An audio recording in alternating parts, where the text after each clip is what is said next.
The Nashville Predators have plenty to fix if they hope to be back in the postseason conversation. Today, we're going to share 3 lessons from this year's playoff teams that are worth considering before next season's puck drop.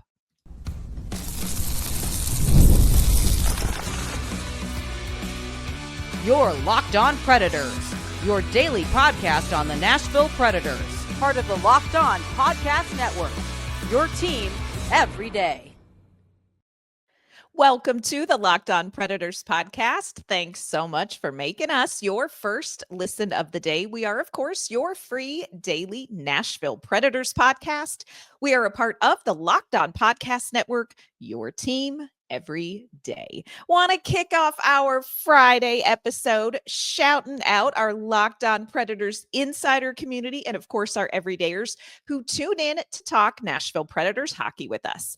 I'm Kimmel. I am a writer and co-host with Penalty Box Radio. And friends, I have a partner in crime. You do. I am Emma Lingan, and I'm the Predators site editor and reporter for the Hockey News. When the Nashville Predators exited the postseason conversation way back in, I don't know, maybe October, we knew that there was going to be a lot to talk about in this offseason. Well, we've been watching the playoffs. We've been making our list. We've been checking it twice like Hockey Santa. And today, Emma and I are going to share 3 lessons we think the Predators can take away from playoff teams. And we also want to update you on Milwaukee's first playoff game in the Central Division Finals. So a lot to get to. Before we dive into that, though, Emma, I do just want to give a very selfish shout out. Today is my dad's birthday. So happy birthday to my dad. I think it was 2 years ago. I took my mom and my dad to their first NHL game for an early birthday, early Mother's Day gift. And it was a blast. Y'all, taking people to their first NHL game is like top tier entertainment. I was a mess at my first NHL game, you all. I called the penalty box the timeout booth because I didn't know. And I was a stay-at-home mom. And so that just made sense to me that the bad players went to the timeout booth. It's accurate. Man, I might start using that now. The timeout booth. Why are they going to the timeout booth? What did they do there? Oh, I was a mess. I also asked there to think about what they've done. I don't think they really do that there, though. Now that I've watched hockey more intensely, I don't think that's what they do in that timeout booth. They don't. I was a mess. Shout out also to my friend Eli, who was the brave soul who took me to my first NHL game and answered my pregame questions of, do I wear mittens and do we need to bring chapstick? You all, I had no idea. And look at me. Good questions, like just in general before you go anywhere, honestly. Like for real. Hockey game or not. Do you need mittens and do you need chapstick? Yeah. Look, people, we are going to have you prepared for life, if not an NHL game by the end of this episode. So shout out to my dad. Happy birthday. Shout out to Eli. You were so brave to take me to that first game. I've learned a lot since then, friends. Do want to do a quick update before we dive into the meat and potatoes of today's episode. The Milwaukee Admirals kicked off their series against the Texas Stars in the Central Division Finals for the AHL postseason. Girl, Milwaukee lost 4-2. And you all, it was really frustrating to me. We did get goals from Cal O'Reilly and Mark Friedman. And here's the thing. Milwaukee did a great job. They had like an eon's worth of 5-on-3 that they got stuck in. And they packed the timeout booth with 3 Milwaukee Admirals. I mean, there was not room for a single snack in there. They killed that off. And yet at the end of that period, they gave up a late goal. And you know how it goes. So anyway, Milwaukee down after losing the first game. They're back at it Sunday. I believe it's 6 p.m. Remember, you can watch it on Flow Hockey, and we'll keep you updated through this series on Milwaukee. But let's pivot back, Emma, after all of that, to NHL postseason and lessons that we think that the Predators can learn. And you and I have been keeping a running list. Like you and I have been like, writing that down. Let's write that one down. So Emma, you want to kick us off with one that you have that I think is so key. And an interesting example. This comes from a team that you maybe would not think this lesson would come from, but I actually think it comes from a couple teams. Like we've seen it in different ways, but specifically looking at the Carolina Hurricanes and the Edmonton Oilers, and how I guess more Edmonton in particular, because there is no reason. Yes, I understand the Oilers have Connor McDavid and Leon Draisaitl, and so like offensively, you're never really concerned about the Oilers. But they had no business. I mean, I even think Oilers fans would probably tell you this. They had no business shutting out Vegas 2 games in a row with Stuart Skinner in net, even no matter who was in net. I mean, we Yeah. knew going into these playoffs that goaltending and defense were red flag areas for Edmonton. And that was even with a healthy Matthias Ekholm. Now they don't even have Matthias Ekholm. They might at some point in the Western Conference final, but either way, even when he was healthy, they did not have a deep Right. defensive core. So it was always like, well, let's just outscore all of our problems and it'll be fine. And that works. Like it worked against teams like LA. Yeah. But you kind of know going into a team like Vegas, they are a team that they're a more high powered offense than LA is. Not saying that the Kings don't have offensive weapons, but just as a whole, Vegas has that high powered offense. And they get a lot of scoring from their blue line as well. And so I think what we've seen with Edmonton is how they have adjusted their now, of course, I'm not in the team meetings. I don't know what the X's and O's are, but it seems just from watching them that they have adjusted the style of hockey that they play based on their opponent. And it seems like and this isn't just the D core, but the forwards as well for Edmonton we're playing a more kind of stifling defensive strategy Yeah. against because you know that if you get into a scoring battle with Vegas, then there's a good chance Vegas could win or at least make it harder.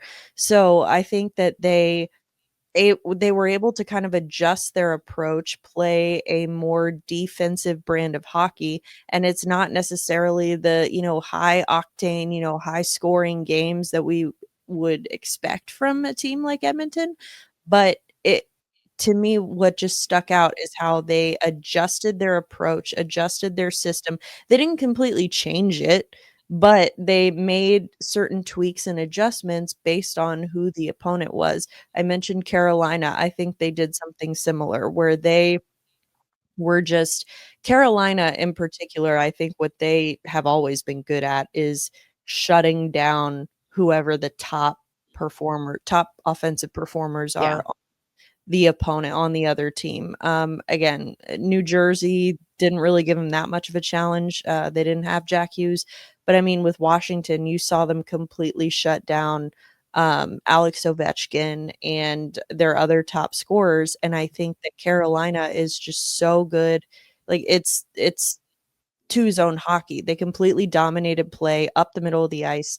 They were just taking away all of the time and space from Washington, not allowing them chances. When they did get into the offensive zone, when Washington did, it was one and done. So, they didn't have the time or the space to continue putting the puck on the net for more chances because Carolina is just so quick and quick skating, yes, but also quick to dump the puck out. They kept dumping the Yeah. puck.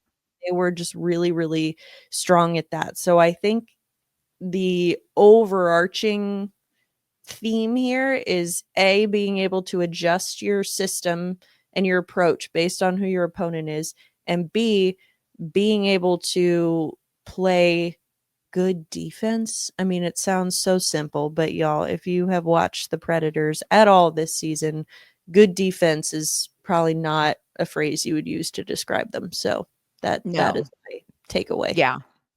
It would be more like not good defense, but good God, is there any defense? That would be like the Yes. context in which you would use those two words for the Predators. Yes. Bless. It was a tough season. I think you hit on such an important word. It's a word we heard over and over again from Barry Trotz in his postseason chat with us, and it's adjusting. And the Nashville Predators last season almost didn't settle in to the basics enough to get to a point where they could then adjust the basics. Like they couldn't settle in. And I think it's so key. Like you talked about Carolina. Carolina is not there to razzle dazzle you. They're there to win a hockey game, and they're going to stick to this Rod Brindamore style of play. They are all, like we talked about yesterday, they are all bought into that, and then they can tweak it because they all know exactly what the starting point is. And then you can make adjustments. Man, Nashville didn't even get to a starting point with a system consistently last season. And you've got to be able to do that to get to a point where you can make the best adjustments against your opponent. We never really got a chance to see that from Nashville, and they have to get there. They absolutely have to get there. Coming up, Emma touched on something that we think is also a lesson that the Predators need to learn, and that has to do with the transition game. Today's episode's brought to you by Game Time, friends. You know there is nothing like playoff hockey. The energy, the rivalries, the nonstop action. With the Stanley Cup playoffs heating up, there has never been a better time to see it live. And Game Time makes getting in the building fast and affordable. Game Time gives you last-minute ticket deals, zone deals for deep discounts, panoramic seat views, and all-in pricing with no hidden fees. Plus, ticket prices often drop the closer you get to puck drop, so you can score big without overpaying. So take the guesswork out of buying tickets with Game Time. Download the Game Time app, create an account, and use our code LOCKEDONNHL for $20 off your first purchase. Terms apply. Again, create an account and redeem code LOCKEDONNHL for $20 off. Download the Game Time app today. Last minute tickets, lowest price, guaranteed. All right, we are talking about lessons that we would love the Predators to learn from as they watch the playoffs from Turks and Caicos. And this is a conversation that we were having with one of our Locked On Predators insiders. And it is so true. And here's the thing, I didn't even pull any stats for this, because if you have watched the Nashville Predators this season, you're going to go, yep, see that. This is straight eye test. And it's talking about the difference in watching these playoff teams transition from defense to offense with such a high degree of speed and skill. And this is what is so interesting to me, Emma, is one of the things that is sort of highlighted as a calling card for Andrew Brunette's style of play is quick transition out of the defensive zone. We're transitioning quickly from defense to offense. It's that first pass out of the defensive zone that kicks off everything. And, you know, it is supposed to be the catalyst for a higher powered offense, for a faster play, a faster style of play. And this season, we didn't see it. And look, part of that, and we have to, you have to deal with the facts as they were. Part of that is this was a very depleted defensive core towards the end of the season. The beginning of the season, everybody was still wearing "Hello, my name is" tags, trying to get to know who everybody was and figuring everything out. So I think that it's not a knowledge issue that happened last season, but the execution was absolutely not there. And if you watch these playoff teams, so much about the transition from defense through the neutral zone into the O zone is how these teams are attacking. And you're just not seeing that. We just didn't see that from Nashville. And I know a lot of people have concerns. They're like, Nashville's just an old team. They're an old team. Here's the thing that I would say about that. First of all, age is not a disease. Second of all, as it relates to hockey, Nashville may not be the fastest team, but do you know what you can do even faster than skating? Pass the puck. You can pass faster than you can skate. But even passing for Nashville was a huge problem. Nashville was one of the teams that led the league in defensive zone turnovers. They couldn't pass the puck quickly out of the defensive zone. So this is a huge thing for me, Emma. This is a hitch in the giddy up for me and for several of our insiders.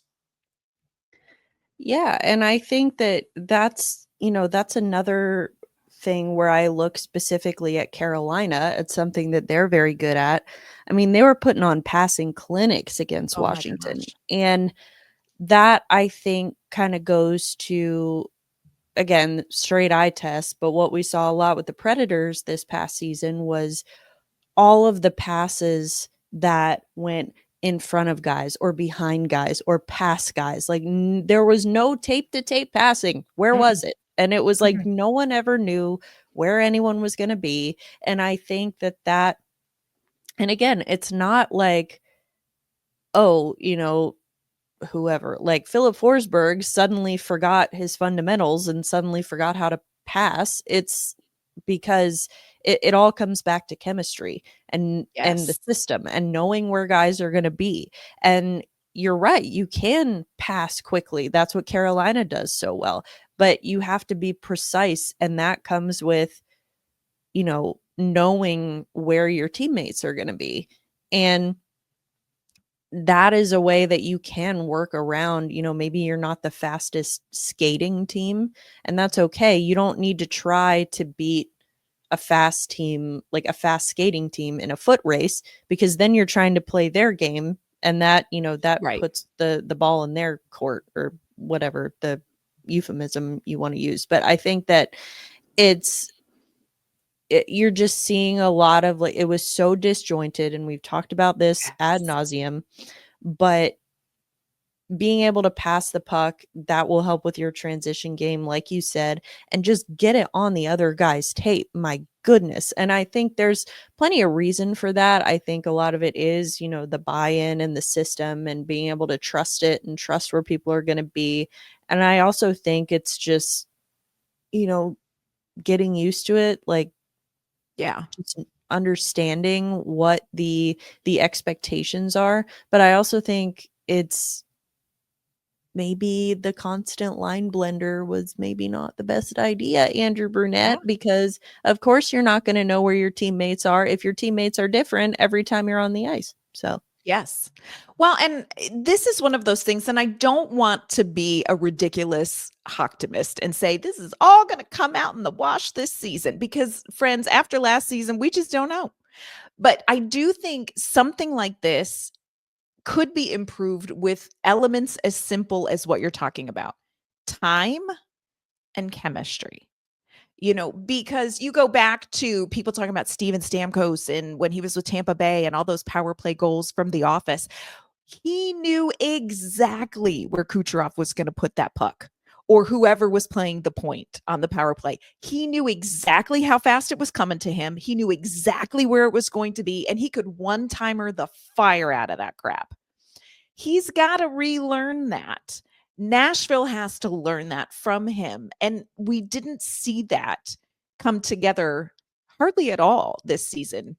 So I do think part of it is going to be time and familiarity. I think the line blender is a huge, huge adjustment that we need to see from Andrew Brunette to start this season. Like, you cannot jump the gun on that, because it will affect things like your transition game. The other thing I think that played into Nashville not being able to do this well is that you couldn't cheat on this. Like, no, Nashville doesn't have the fastest skaters, but defensively they were struggling. They were depleted. They were often down in games early, bless. And you can't really cheat the transition game when you are digging out. Like, you can't be like, hey guys, I'm gonna sneak on up that ice, because something bad is gonna happen. We all saw it. We saw the train wreck happening. So I think a lot of things played into the fact that Nashville just did not have a good transition game. I'm trying not to Susie Sunshine my way through this offseason, Emma. I do think time will help. I do think having hard conversations will help. Like, I think these players need to go to each other and say, this is how I need it. and I'm not just talking about Steven Stamkos going around being the boss of everyone. I'm talking about all of those players need to look at their line mates and say, this is how I need it. This is how I'm going to play. And that communication has to happen. And I think there was a struggle with that kind of communication. We talked about leadership paralysis. We talked about, the line blender. A lot of factors went into messing it up. I think those same factors could perhaps go into cleaning it up. And I also remember Barry Trotz is talking about, like, I got to go out and get a big defensive piece this offseason. Let's see what that addition can do. Coming up, one more lesson, and we're learning it from, bless his heart, Connor Hellebuck. We're going to talk about goaltending and what the Predators need to learn there. All right, Emma, it has been very hard for me to watch Connor Hellebuck struggle because I'm a fan of Connor Hellebuck. I really love him, impressed with how he plays. I will say this, I told Emma this off camera, and I hope that it is meant as the compliment in which it is given, but he reminds me of Jafar from Aladdin. And I just love that about him. I mean, now I can't unsee it. Can't unsee it. You're welcome, friends. You're welcome, friends. He needs a little parrot. He needs a little Iago. He does. Yeah. Except I don't believe for a minute that Connor Hellebuck is evil. I will just tell you that. No. I don't think he's evil, but it's one of the things I find endearing about him, but also the fact that I think he's just a ridiculously great goaltender who is likely to win the Vezina, who has been in the Hart conversation, and who has had a time in the postseason. And this has been one of the hardest things for me to watch because I want good things for Hellebuck. I'm okay if the Jets don't get good things, but Connor Hellebuck, I want to have good things. And here is the lesson that I think the Predators need to take away from this. Here's an idea, and I'm just spitballing here, Emma. Just spitballing here. Maybe don't ride your goaltender into the ground in the regular season and then expect him to make a deep postseason run in peak form. And I say this because over the last 4 seasons, Connor Hellebuck and UC Saros have averaged the exact same number of games per season over the last 4 seasons. 63.25 games played. 63 games, you all, that these boys have been in net. They tend to lead the league. Andrei Vasilevsky kind of tiptoes in and out of there as well. He's one that gets a lot of time in net. It is a workhorse role. And I understand this season, you're Winnipeg, you're off to a hot start. Oh, wait, we're still playing really well. Hey, there is no slump at Christmas time. Hey, we could win the President's Trophy. And you want to keep that momentum going. Even when you know you're in the postseason, you want to keep that momentum going. You want to lead the Central Division. So you keep going with Connor Hellebuck. This terrifies me for UC Saros. Because if you look at Connor Hellebuck, he's averaged 63.25 games over the last 4 seasons. In the postseason, he has an .888 save percentage. Maybe he's tired, you all. Maybe Jafar is tired. I mean, this is a tale as old as time, right? We keep saying that when you have... That's a different Disney movie. That's right. Hey, yeah, let's say I did that on purpose. I'm not going to sing it, though. No one wants that. Disappointing. But no, trust me, it's for your benefit. I think that we've talked about this before with Saros and having, like, when you have quality backups. I understand when David Riddick was your backup that you probably wanted to start UC Saros 63 of the games. That's understandable. But when you had Kevin Lankinen, when you had or have now Justus Annunen, like reliable backups, there's more where you like. I understand that Saros, every goalie wants to play every night. Like, you can't leave it completely up to them because they will play every night. And so I do think that there is something to be said for that. Now, do I think that is the entire reason that Connor Hellebuck is struggling so much in these playoffs? Probably not. But I do think that it plays into it. I mean, there's also the fact that he cannot win a game on the road to save his life. But I Bless. think that that absolutely should be a cautionary tale. And it's a cautionary tale that we already knew existed, but this is now, you're seeing it because this is one of, I mean, you talked about likely Vezina winner. He was my first place vote for the Hart Trophy because I don't Yep. think Winnipeg is the best team in the NHL all freaking year if Connor Hellebuck isn't their goalie. But Yep. playoff Connor Hellebuck, Oh. he doesn't look as disastrous as he did during the St. Louis series, but he's still like he looks rather human now. And yes, And I he understand. hasn't. And they just they did just shut out Dallas last night. But overall, I think that you wouldn't look at him like if you hadn't watched a single game all year, you didn't know anything from the regular season, you wouldn't be like, that guy must be the Vezina winner. And so I Yeah. think that there is, a lesson to be learned there. Yeah. And you hit on the thing that causes the most alarm for me, and that is that Nashville has had the ability to correct this for 2 seasons. And I agree with you. I love who doesn't love Big Save Dave? But really. But if your backup is Kevin Lankinen, who played as well as he did as a backup, why did you not split some starts? When you sign UC Saros to an 8-year deal, and you're going to need him to be really good for at least 5 of those years, why are you playing him 63.25 games a season? They aren't, that's the average over 4 years, friends. But why are you doing that? You go and you get Eustace Onanen. Let this be the time where you say, you know what we're going to do? We're playing the long game with Saros. Now, here is the balance. When you have a goaltender like UC Saros, you do have to give him runway. So, I'm not saying we're going to 50-50 this bad boy because you do need runway. And I think that one of the things that we observe with Saros is that consistency matters for him, like being in net. This past season, not a great season for UC Saros. I am not as concerned about that as a lot of people are. That is lower down my list of concerns going into next season because I think a lot that happened in front of him was a problem. Not that there weren't some, there were plenty of goals where I was like, ooh, Saros, you coulda, shoulda, woulda. But I'm not as concerned because I think if you fix some other things, but I do not want to see UC Saros run into the ground because either short term, if they make the postseason, I worry, or long term, you're in year 4 of this contract and the dude is broken down. So play the long game. You've got Eustace Onanen. Yeah.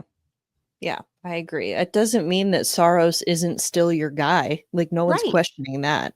I Right. think I agree. I have a track record of, being a UC Saros apologist. Do I think that he deserves no blame and can do no wrong ever? No, of course not. Everybody deserves some blame for what happened this year. But I still think that,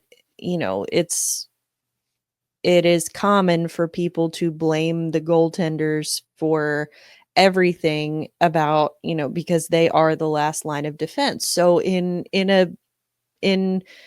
that sense, I understand it, but that's why I hate looking when people would point to Saros's wins, like his win-loss record. I'm like, I hate that stat for goalies because that does not tell the story at Right. all. Right. Um, so I just think that yes, of course, there's plenty of blame to go around, but I agree. We did start seeing a little bit more on and down the stretch, but Yeah. again, it took being at the bottom of the frickin' NHL standings for that to happen. And I don't think no one's suggesting you do a 1A, 1B where you completely like split No. their games. No one's suggesting that, but you also don't need to be playing him 63 games a year. Yeah. Why did Kevin Lankinen sit as long as he did? These are the things that these are the existential questions that I ask myself late at night. Why did life coach Kevin Lingan sit as long as he did while he was here with the Nashville Predators? Now, it was great for Emma and I because we got to, pick his brain about life coaching. But let's learn some lessons about goaltending. And God bless Connor Hellebuck. They got the win, 3-2 series with Dallas. Just a last one. Here is one of my takeaways. Hey, next year, Preds, just get in. Dallas absolutely crawled into the postseason like a dude who collapsed at mile 24 of a marathon and crawled their way to the finish line. But look at them now. Just get in. Yeah, I think some Preds fans are a little bit gun shy when they hear that, because that kind of was the philosophy for so long in Nashville. Like, just get in and see what happens, because it worked one time. That strategy worked one time, and they made it to the Stanley Cup final. That strategy has not worked well for them since then. Yeah. So Dallas was good during the regular season, but man, timing is everything, and their timing was not ideal for a slump. Yeah, but I also, to me, that the lesson that I take away from that is less about just get in and more about everything's a clean slate once the postseason starts. Yeah. It does not matter what happened. I mean, Winnipeg had the best power play in the league during the regular season, and right now they have the worst in the entire playoffs. Yeah. So it just goes to show that it's like you can't lean too much on your regular season stats and storylines, because playoffs are a different animal, and nothing. It's a completely clean slate. Nothing that happened before matters. So, yeah. Interesting. So a lot of things the Predators can learn as we watch the postseason. Of course, we are also watching the AHL postseason. The Admirals back at it Sunday, 6 p.m. You can watch them on Flow Hockey, FLOhockey.com. Next week, Emma and I are going to start following the money.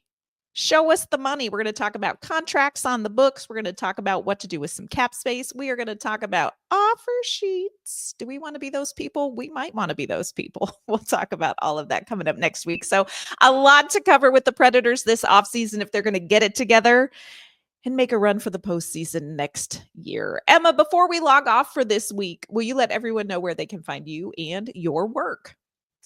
You can find me on social media at Emma_Lingan, and you can find my work at the Hockey News.